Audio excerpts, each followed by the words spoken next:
If you're dealing with Levator Ani Syndrome, there's a good chance you've either tried pelvic floor physiotherapy or at least considered it. And for many people, it feels like the next logical step. But the question is, does it actually help? When the traditional medical system doesn't provide clear answers or lasting relief, most people start looking for other options. Sometimes they find pelvic floor physiotherapy themselves. Other times, they're referred directly by a doctor. Either way, it often becomes the next step after medication or basic medical testing. And to be fair, it does make sense. If you're experiencing pain, urgency, or discomfort in the pelvic area, it's natural to assume that something is physically wrong. Maybe the muscles are too tight. Maybe something is out of balance. Maybe it just needs to be treated like any other muscle issue. So approaching it from a structural point of view feels completely logical.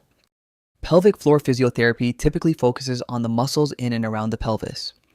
This can include internal or external muscle assessment, trigger point release, stretching and relaxation techniques, exercises to improve control and coordination. Some people also receive guidance on posture, breathing, and daily habits.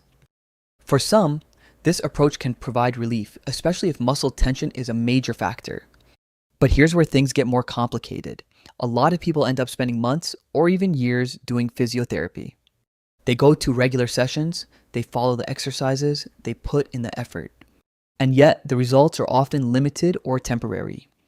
That can be frustrating, especially when it feels like you're doing everything right. The reason this happens is that these conditions are rarely just physical. More recent research and many recovery stories point towards something broader. A strong connection between the body, the brain, and the nervous system. If the nervous system is constantly on high alert, the pelvic floor may stay tense no matter how much you try to stretch or release it. In that case, treating the muscles alone isn't always enough. If you look at people who actually recover, there's a common pattern.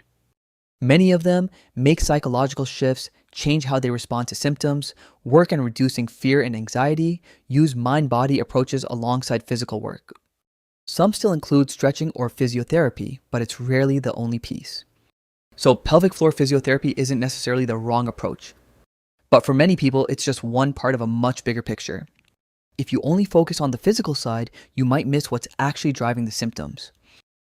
I used to struggle with pelvic pain and constant urgency too. So I built Sanavita to help others recover. Sanavita includes psychological support using pain reprocessing and metacognitive therapy, guided stretches to relax the pelvic floor, expressive journaling to release built-up emotions, my recovery story and practical lessons for daily life, visualization meditations to calm your nervous system and ease symptoms.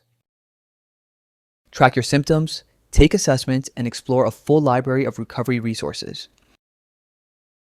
Download Sanavita today and start your recovery.